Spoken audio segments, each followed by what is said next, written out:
So let's get started with introducing yourself and describing what your business looks like today. You want to kick it off, Heidi? Sure. Can everybody hear me? Okay. Yes, we got you. Perfect. So I have a small family team. It consists of my husband, my daughter, and myself, and we do approximately 70 transactions and about 17 million.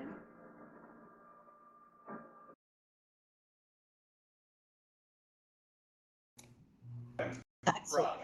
All right, excellent. Good job. Who was that? Heidi? No, who was that? Yeah, it was Heidi. I am a solo agent out of Charlotte, North Carolina, Fort Mill, South Carolina area. Been with EXP a year and a half. Typically, I do right around 20 million or so as a solo agent. I have a TC, and I do have a phenomenal rock star assistant. And the whole COVID thing definitely did not slow the world down in Charlotte. Like I've had my best 2 years last year in this. So yeah, rocking it on here.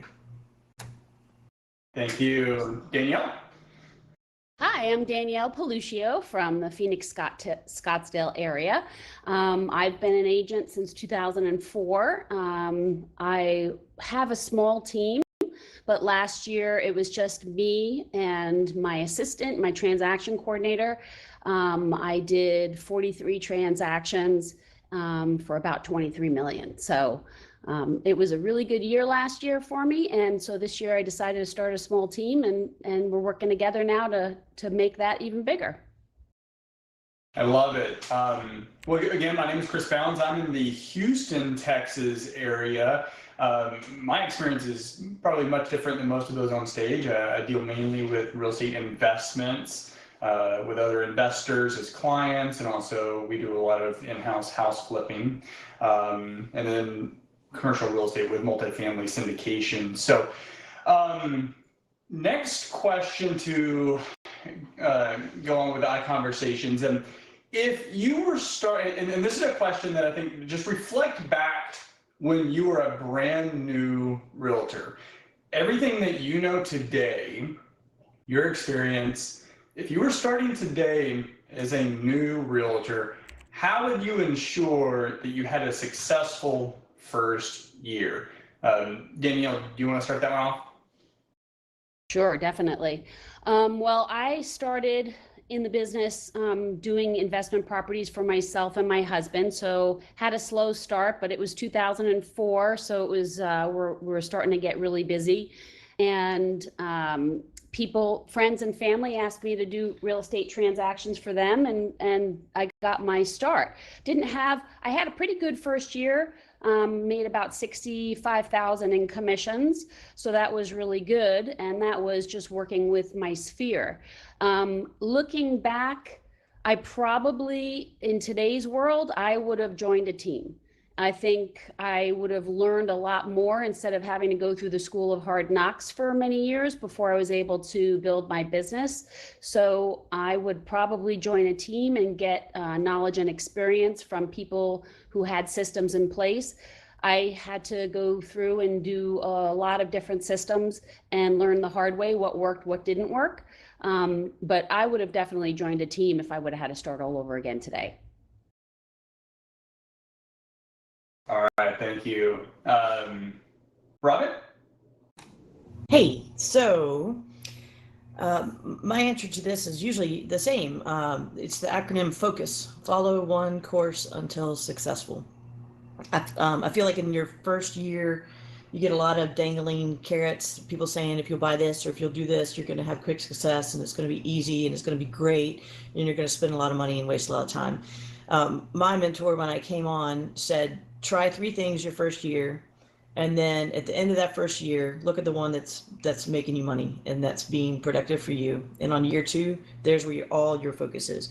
So my first year, I focused on open houses, door knocking, and social media. And it didn't take me a year to see that. It took about 3 months to see that even though I love door knocking and I like open houses, my effectiveness is in doing networking via social media.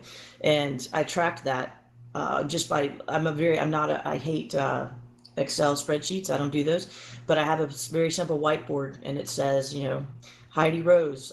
I sold her a house, and the lead source was door knocking, or Facebook or whatever. So by the end of 3 months, I could see a trend that I was getting everything from my Facebook networking. So if I hadn't tracked it, I don't think I would have seen that. And so I would encourage you to track it, but then also, it's a job. People are like, why are you on Facebook 6 hours a day? Well, it's my job. That's where I'm making my money. So just definitely look at it as a job. You can't kind of half do it. You gotta be all in if you want, depending on what type of success you want. I wanted big success, so I committed and focused and did all in. I love it. Yeah, there's no big time success with part-time effort. Heidi.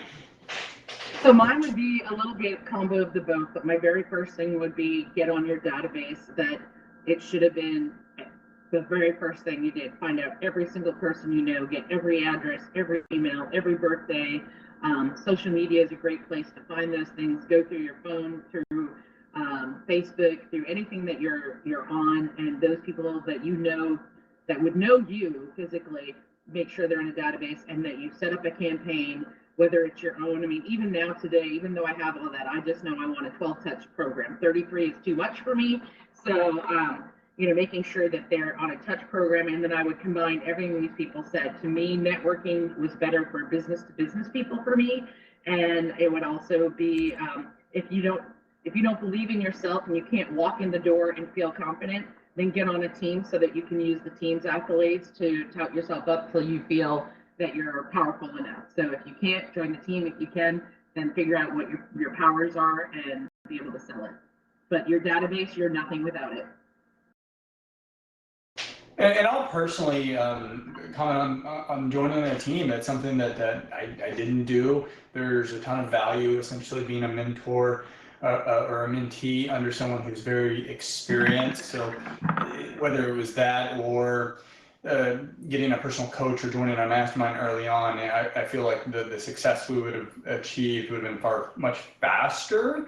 We eventually figured it out, but that's one thing that I wish that I did back in the beginning.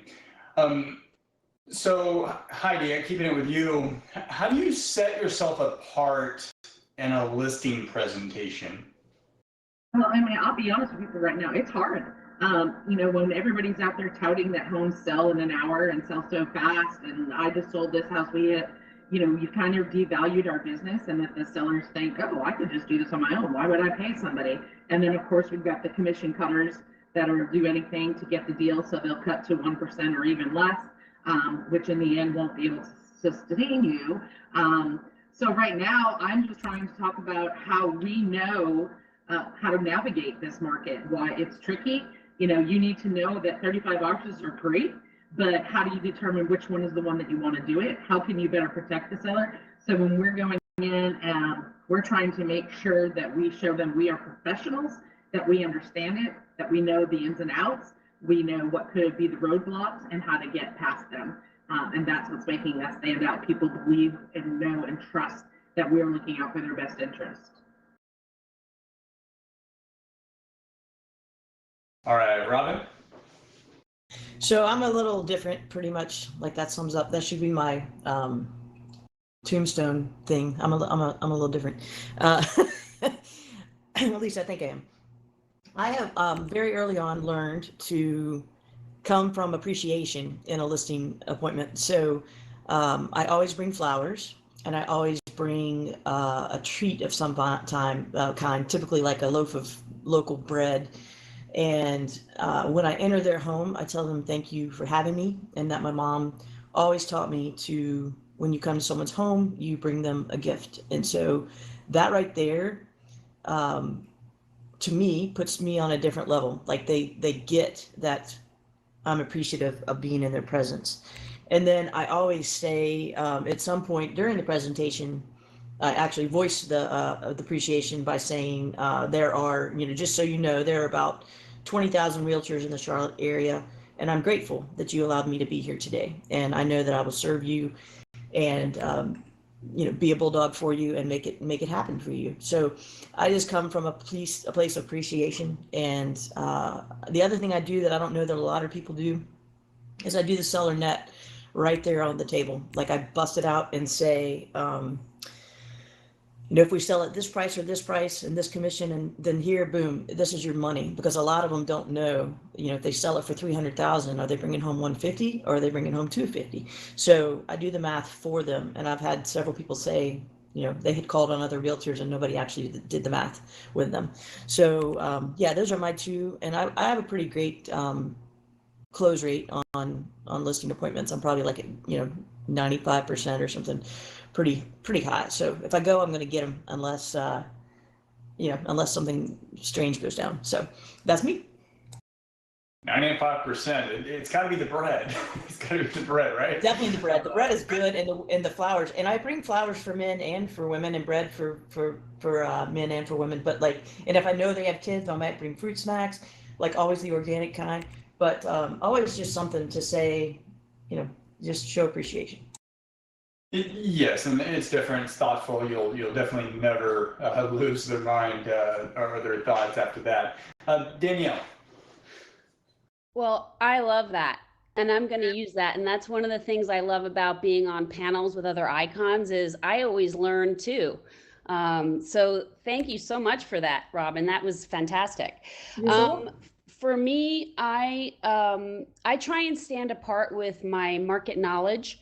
I also like to do the seller net as well. A lot of people don't do that. And a lot of times a seller wants to know how much they're going to make with you. I also bring their Zillow's estimate because they're going to throw that at you. So you need to be prepared to know that they're online and there's estimates out there. So you have to be able to talk about that. You have to know the numbers about their neighborhood, what's going on in their neighborhood. You have to know about the homes down the street. You have to show them what an expert you are in their neighborhood. Know what's happening in the market. Talk about the current market situation now, how it differs from previous markets. They have to trust you. You have a very short amount of time to gain their trust. So you need to show your expertise. I'm a master negotiator. I think negotiations is huge in our business. If you have time to get certified and learn all the ins and outs of negotiations, that's how I set myself apart.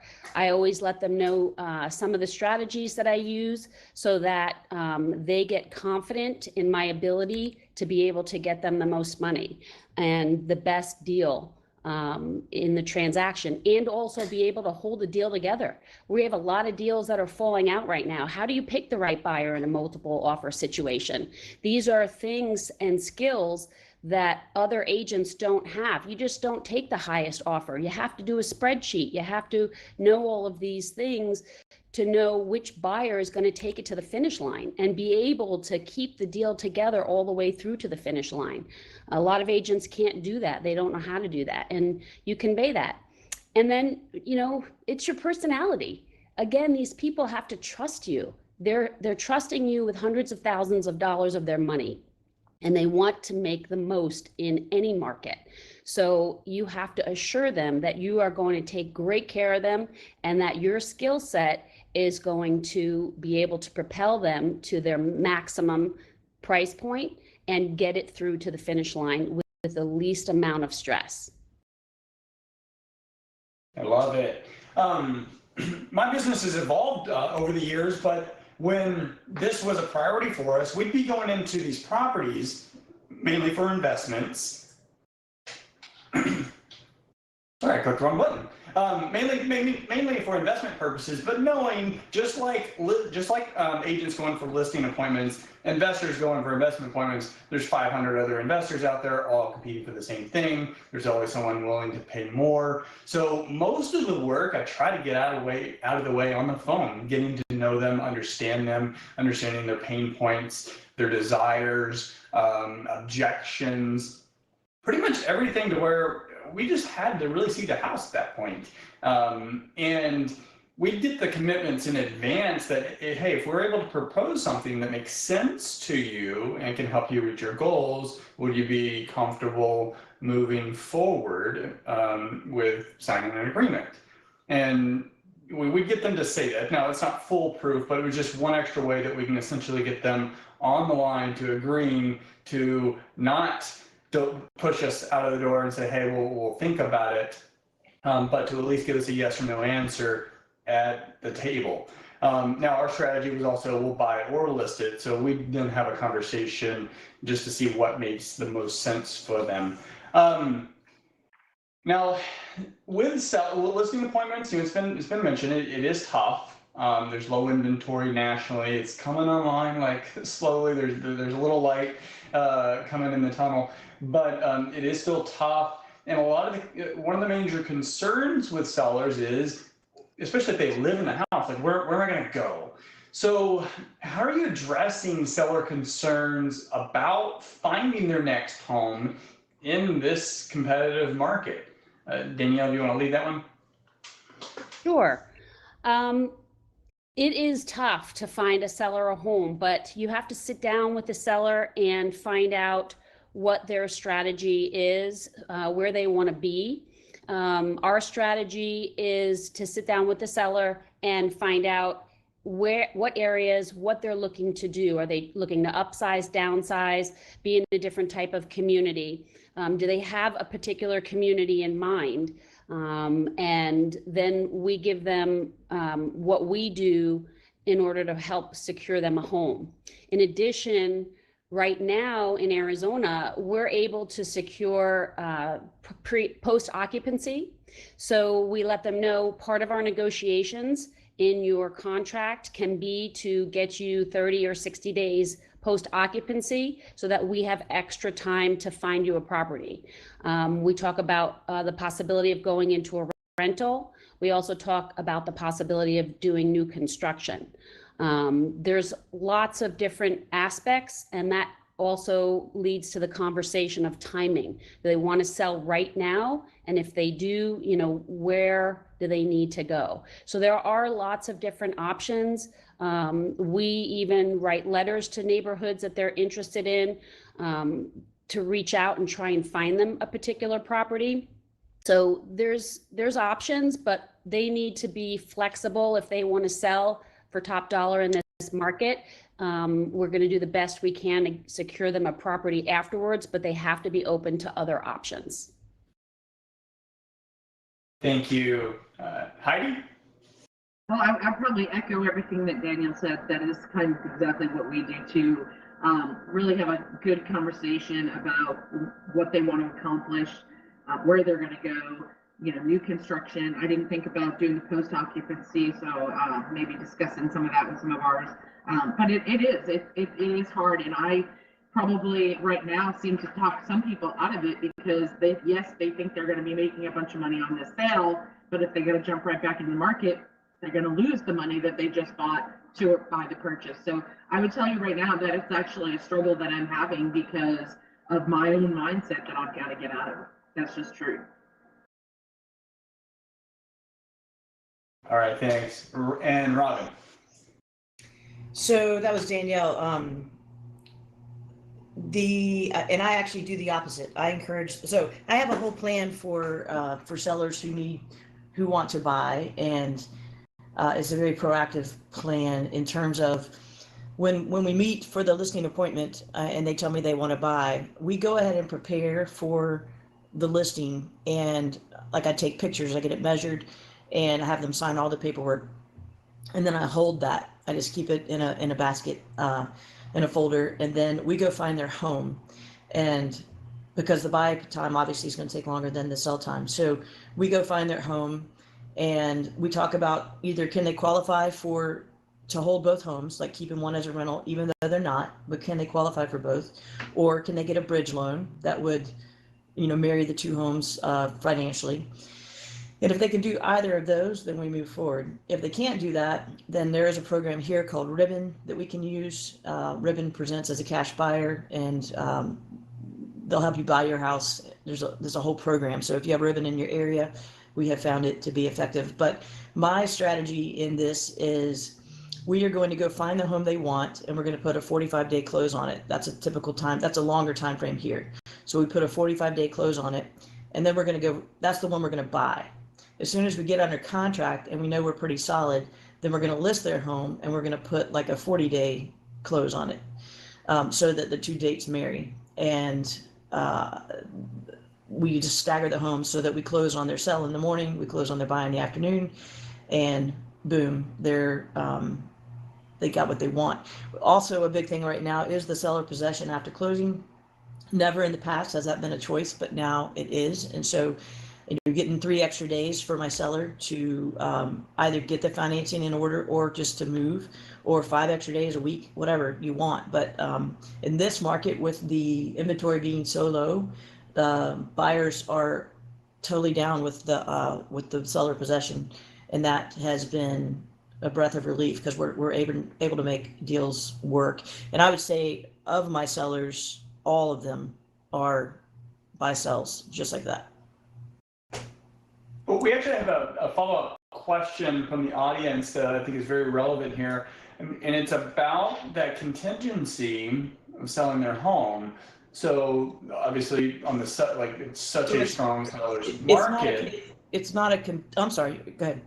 Yeah, well, go ahead, because that was the question. Like, you're not going to offer a contingency. So if they qualify, they go to the lender and they say, "Can I qualify to own both of these homes? Let's just pretend that the home I own, I want to rent it out and keep it as an investment property. How much can I qualify to buy the new home?"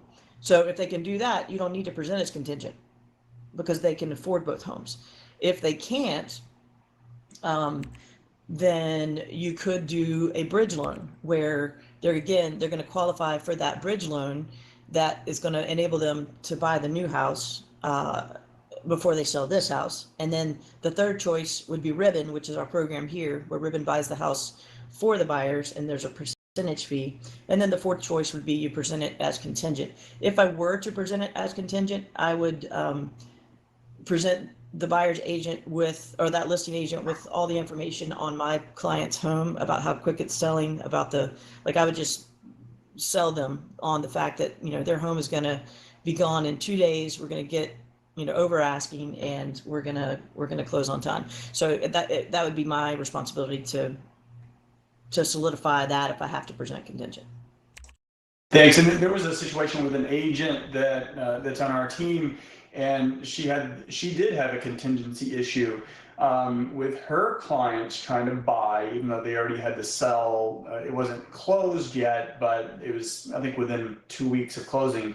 So I just told her, I was like, have a conversation with your client. How comfortable are they that seller, that buyer for your client's current house is actually going to close? Because if they're outside of their option period, then other than their financing just completely falling through, that's really the biggest pain point. Are they comfortable with risking their earnest money for their next house to take the contingency off the table and get a deal? Because they kept coming up against that hurdle with the contingency. And sure enough, they did that, took the contingency off, got their next house wrapped up, and both closings happened great. So for us, I don't work personally with buyers outside of family. So when most of the homes that we're buying are usually non-owner occupied, but in the instance that they are owner occupied, we do want to make sure that they have a place to go. They usually already have that wrapped up with the kind of homes we're buying. But if they don't, or it's more of a traditional like retail transaction, we partner them with one of our buyer's agents and we tell them, hey, go shopping now. Like, you need to go shopping now, get your pre-approval now, then go shopping. And while we get everything prepped for the sale, and then we just have the conversations on lease specs and all those as extra options if they need a closing gap. All right, so next question. This is probably this is a common one with ICONversations, but it's always relevant. What is your current most effective lead generation channel or process? Robin? Hey, So my most effective lead gen process is Facebook. So I use Facebook as my network, and that's why COVID didn't affect me, because um, my job every day is to go into community groups and not be a realtor, but be a person. So I go in there and I become the mayor. If somebody asks about an Italian restaurant, I answer. If they ask about a doctor, I answer. If they ask about a neighborhood, I answer. And then there's your clue. If they ask about a neighborhood, okay, they might be looking to buy. So I will private message those folks and say, hey, I noticed you were asking about this neighborhood. I've sold several in there. I'd love to talk. And there's a key statement in my, I don't know why it works, but it always does. Every time I write it, they respond. Every time I don't, they don't. But the last sentence of the message always says, please let me know. Every time I say it, people respond. If I don't, then it's crickets. So yeah, I do that within community groups. I also have started some groups that are specific for the genre that I'm interested in. So like I love working in the yard. So I have a yard group that is solely about yard work and flowers and trees. And those people in there know me, and I might subliminally take a picture of the amazing flowers at this house that I just showed and post it in that group and say, oh my gosh, I was just showing this house and they have these amazing hydrangeas. So I just told them I'm a realtor without telling them I'm a realtor. So I'm planting in their brain that I'm a realtor and I'm out working and I'm successful.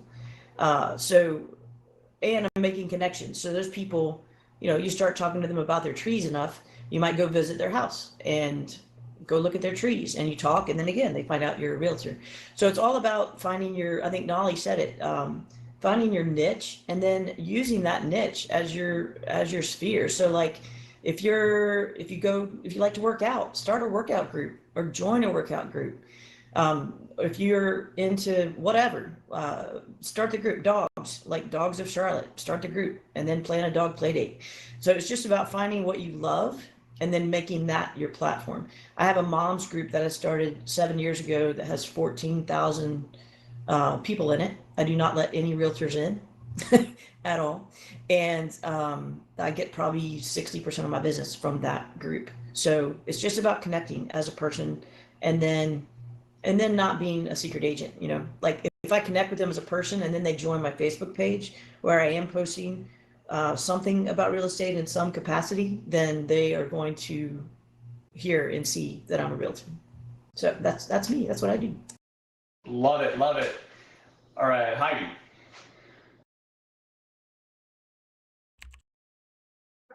Keep my mic on. Our most current would be our database. Reaching out to it, just I've dug recently back into it. We just sent out our football calendars with a letter of action, and then I follow it up with an email saying that we need help, with getting more listings. We always come from a little bit like Robin. We're very, very interactive with people and grateful and thankful. And when I reach out to people, it is not spammy. It is just like, hey, I could use your help in this, and if you could, that would be great. And not like, I'm a realtor, I need to do this. And honestly, with just even last week, we got 5 leads from doing that. So I just constantly always dig back into my database and my sphere. And my database is only 817 people. All right, Danielle. I'm the same. It's my sphere. People know you, they trust you. There's nothing better, no better lead than a referral. So you need to put everyone in your database that you know, especially as a new agent, and work your sphere. My marketing dollars go all to my clients.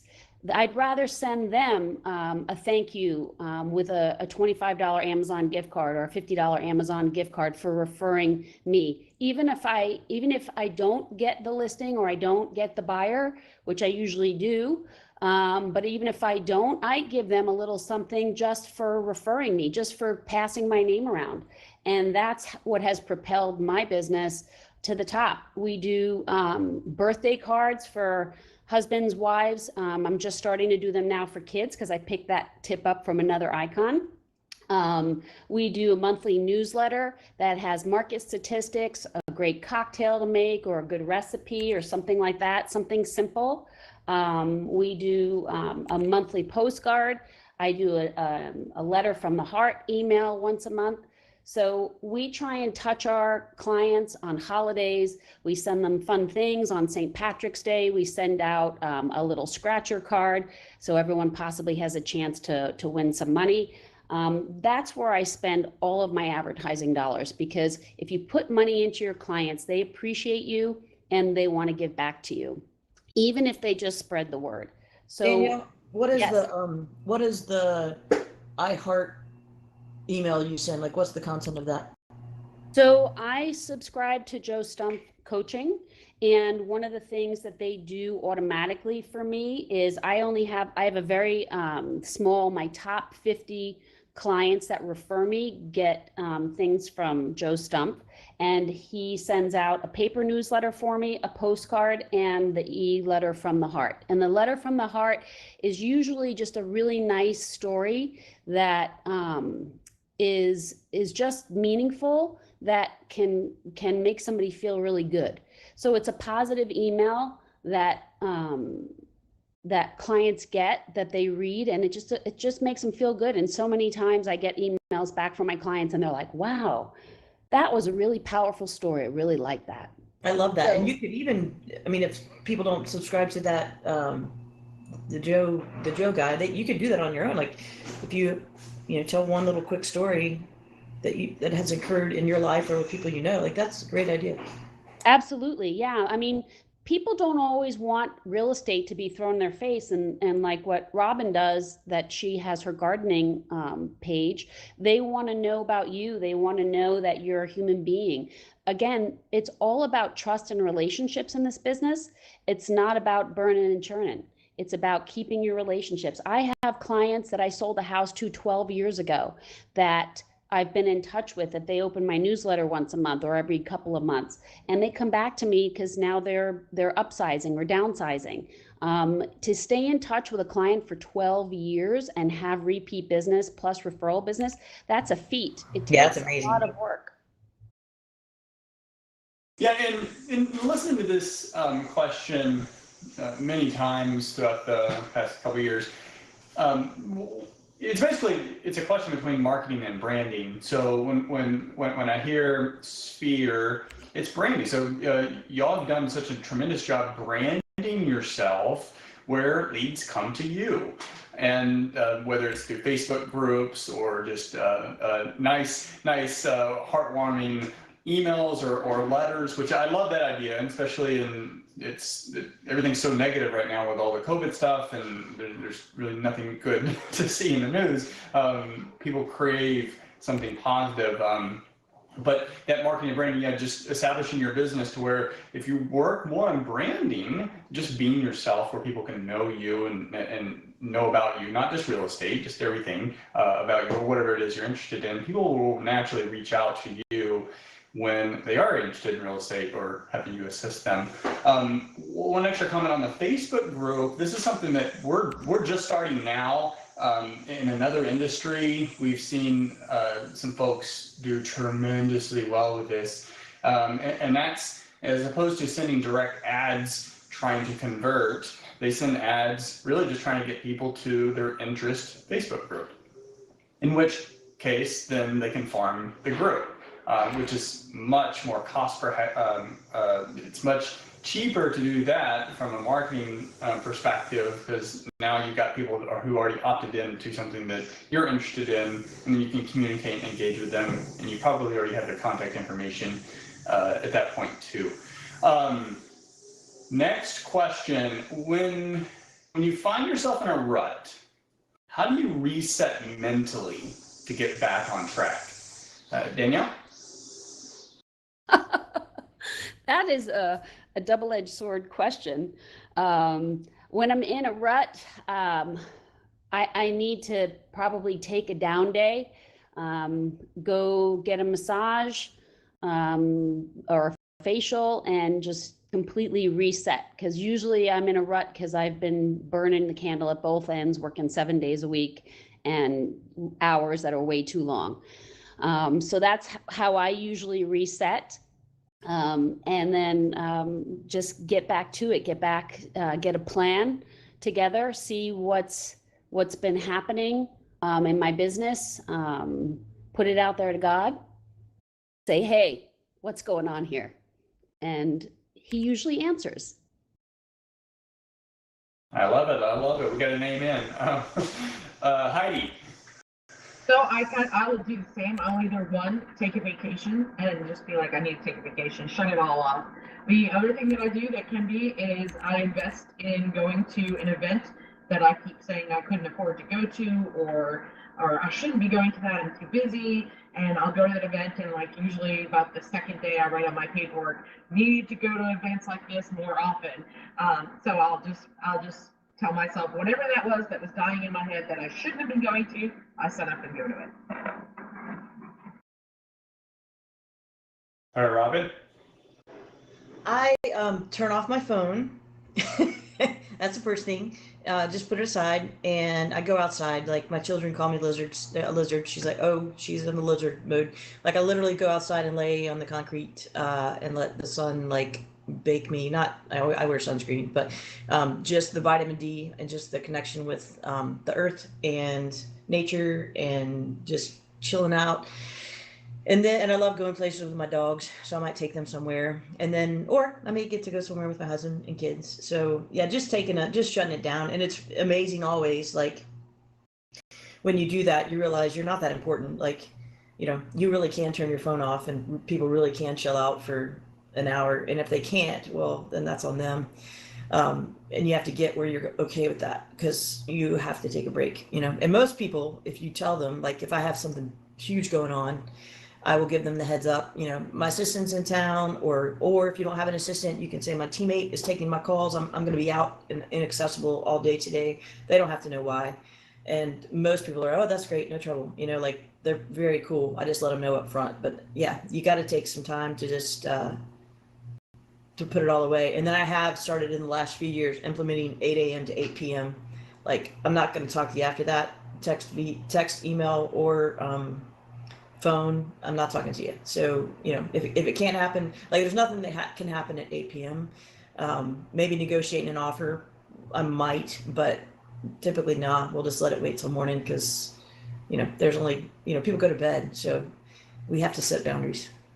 I just started doing that as well, 8 a.m. to 8 p.m. And the beautiful thing about Gmail is if I get up at 4 in the morning and I'm working, I can write all my emails and schedule them to send at 8 a.m. So my clients don't know that I'm up working and that I'm not accessible to them.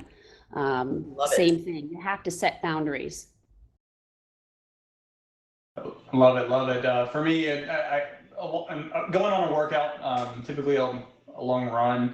That'll help reset me if it's a short-term thing, which probably coincides with just getting outside. And then just connecting with folks that are several levels above me or where I'm trying to go, whether that's a podcast or listening to a motivational on YouTube, or even connecting with some of my friends that, folks that I'm friends with that are just crushing it. Just being around folks that are very successful it always has a way of getting you back on track mentally.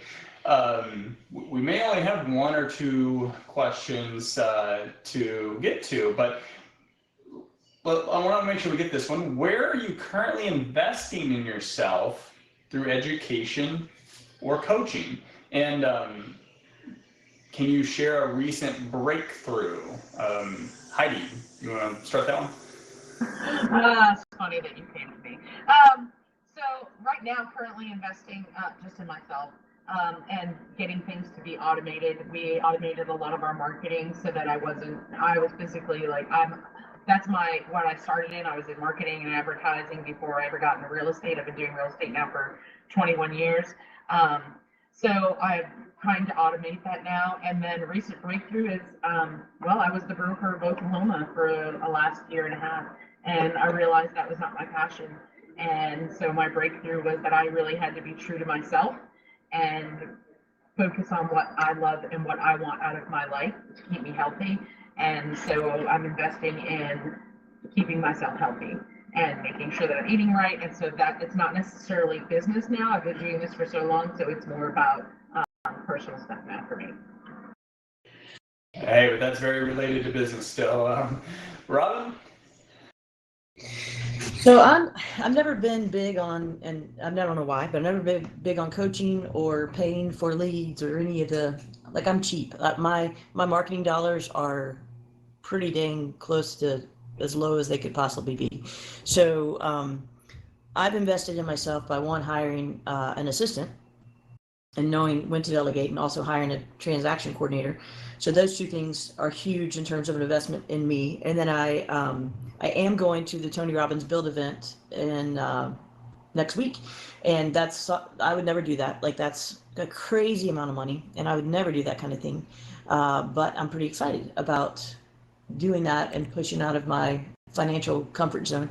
Um, and then I have been intentional with all the free things that that EXP offers in terms of coaching. Like, I've got scheduled on my calendar. I have a Monday at 1 call. I have a Tuesday at 9 a.m. call, and those are my job, and I look at them as my job. And so that's investing in me, because in the past I might be like, nah, I'm just going to go work out or walk the dogs.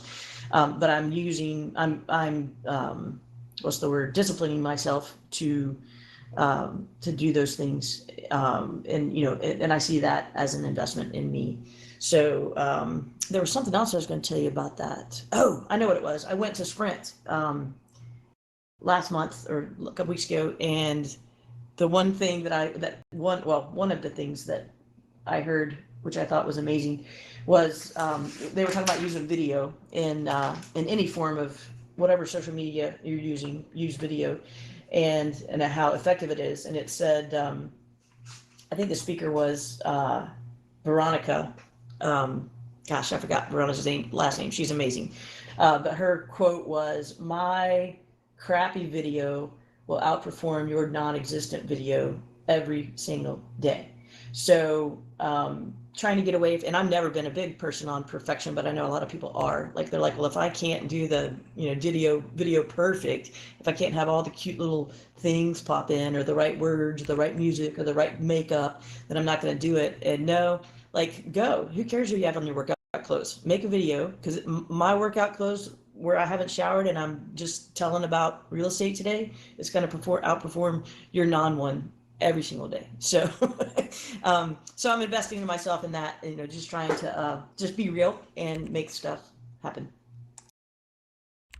Love it. A couple comments there. One, I look forward to seeing you at the Build conference. And then two, on the video, that's so right, and you don't have to be perfect. Quick example there, I've got 300 or so videos on my YouTube channel, mostly investing related, that I put a lot of energy in. And then a new development community was by my house, and I'm thinking, like, these home prices are crazy. I'm getting a lot of leads from out of state. What if I made these, like, on these videos, home tours of these model homes? So I brought my nice camera and all that. I didn't bring the right tripod, so I had to use my iPhone. So I recorded myself using the iPhone, just me walking through, narrating this new model home, and it exploded on my YouTube channel. I'm like way beyond what my normal videos, that the ones I really care about, and it's just crazy. But since then, I've done many of those, and right now, 5 or 6 of the top 10 videos on my YouTube channel right now, top 10 over the last month, are these home tours, and it's just crazy. That's awesome. So yeah, if y'all have new, and basically most of these videos too, I'm not even talking, I'm just video recording, and then I have a VA kind of put background music to them. But in any case, Can I tell you a funny story about that? Yeah. So I do the crappy videos. Like, I do all of my listings. I do a walkthrough, and it's just me on my iPhone walking through, telling about how I love the house. And I put them out there with the appropriate hashtags. And so I'm at a store the other day, and it was a couple months ago because we were still masked, and this lady comes up. I have no idea who she is, and she says, "I love your show." And I was like, "What?" And she said, and I was like, I thought she, maybe she thought I was like a local newscaster or something. I was like, "Oh, well, wow." And she's like, "Yeah, so you walk through the houses." And then she goes, "I love the episode where the cat attacked you." And there is an episode where the cat attacked me, but the fact that she used the word episode cracked me up because I'm like, I am not producing a show. You're a star now. I'm a star now, but like people, people know you, and like people are watching my stuff. I went to an alumni event, and this woman was in Michigan, and she's like, "Oh my gosh, I love watching you walk through the houses." And literally, I don't do anything special. I walk through and say, "I love that room. Look at that tree. Did you see this sink?" Like, but people love them. So yeah, so the video thing is a great thing. I don't mean to hog the stage. I just wanted to tell that story. I thought it was funny. No, that's good. And if you got that on YouTube or anything, maybe drop your YouTube channel in the comments. Someone was asking that. Danielle. So I am a strong proponent of education and getting certifications. So I make sure, especially as a new agent, when you don't really have a big skill set, you're a brand new agent and you don't really know a lot about the business, learn more. You have the time, so go out and get some certifications. Find out about how to negotiate. How good can you get?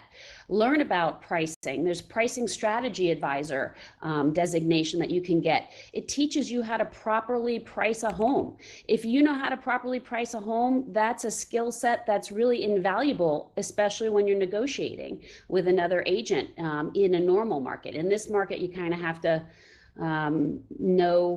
kind of have to go with the flow, but still knowing where the house's true value is, that's how you represent your client. My clients aren't going to pay over what I know the true value of the home to be, even in this market, unless they're absolutely tied to that property. So knowing how to price a home properly is really important. We have to do continuing education every single year. So I always say, hey, if I have to do continuing education anyway, I might as well get a new certification. And I've been told I have more letters behind my name than many physicians. And it's true, but those are skills that I can market. And my team members are new to the business, and the first thing they did was get certifications, and they're being able to market themselves by using those negotiations and other skill sets. So affiliated buyers, ABA, the seller representative specialist. If you want to get sellers, there's lots of certifications you can get there and market yourself with, which is huge. So I believe in that. I've also gone the gambit of trying to find coaching because, I started out as a new agent and didn't know much. So I was like, oh, well, maybe I should get a coach. So I went to Craig Proctor seminars, and I went to Buffini, and I went to Ferry, and, I picked up little nuggets here and there of great things I incorporated into my business, but ultimately these guys want to sell you lots of other services to help your business. And I didn't want to leave spending $16,000. So I took little nuggets that I incorporated into my business for each one. And then I came across Joe Stumpf online, and it's a by referral only type of coaching system. He has automated systems that automatically happen every month. They have other types of education. And for me, for the cost, I think it's $199 a month, plus any mailing fees, it was worth it because it helped me touch my clients a little bit more and gets me in front of my clients on a regular basis with a mail or postcard, with the I Heart letters, and some other options that you can do. Fun Day Mondays, have a contest to engage your clients. There's 7 things that he does every month that are really good. I don't use all 7 things. I kind of pick and choose what I want to use for my clients.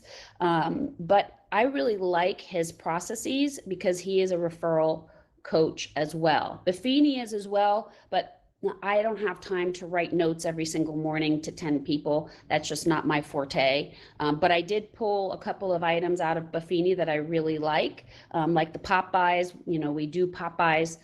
We do a couple of the other things that he does.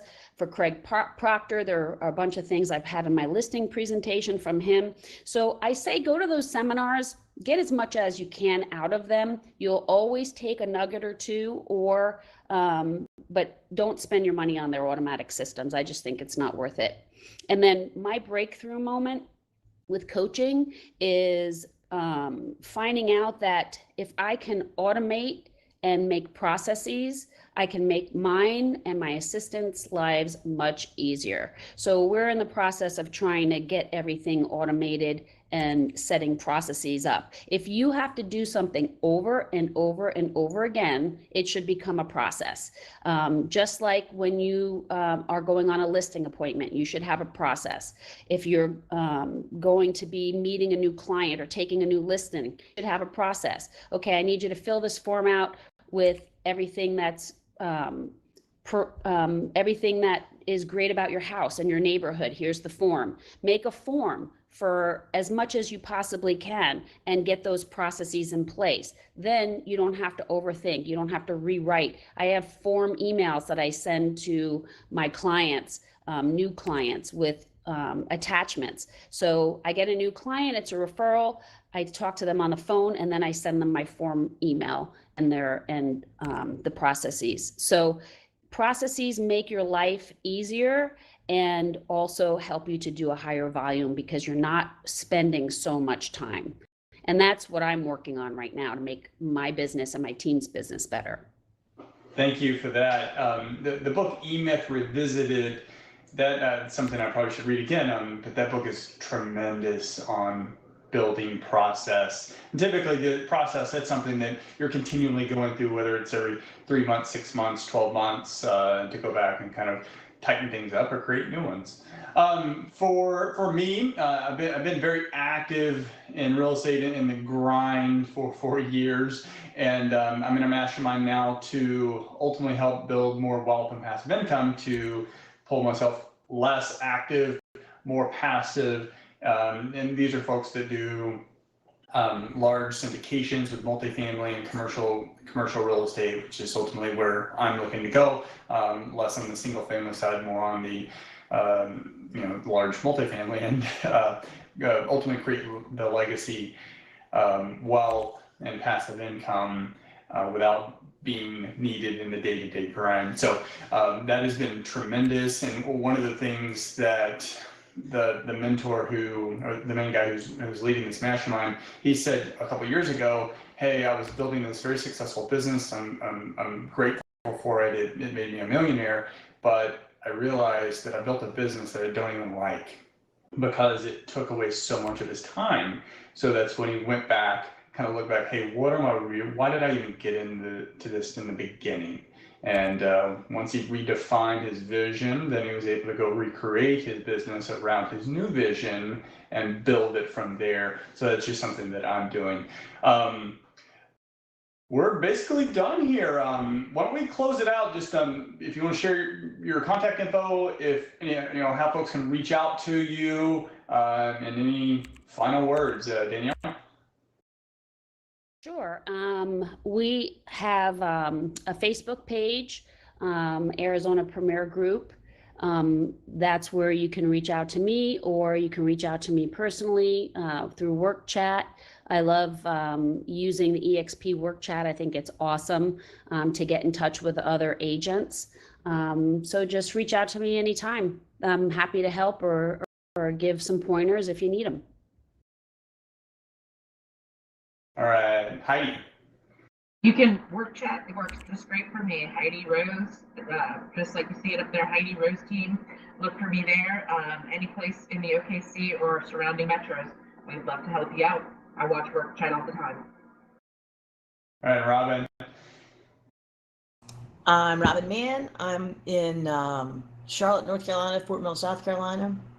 Love referrals.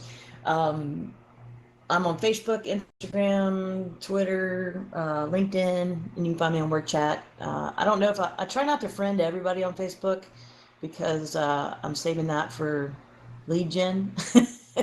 So if I don't accept your friendship, it's not because I don't like it. You can still follow me. I just don't, I'm trying to limit that a little bit. So, but I appreciate y'all listening today. Thank you. Same here on workplace. Happy to connect there. I'm all over social media, so regardless of what channel, I guess except for Snapchat, I'm not on there. But most channels you can find me either personally or my business, Invested Agents. And if you're going to be at the Build Conference in Dallas next week, look forward to seeing you there. So thanks, everyone. Thank you.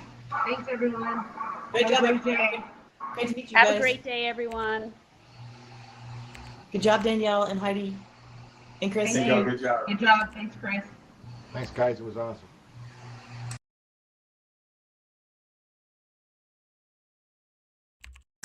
We should dance. I'm gonna dance. Y'all gonna dance with me? I don't even know how to do it. Go to your name, to the little arrow, and it lets you dance. Oh, there it goes. There you go.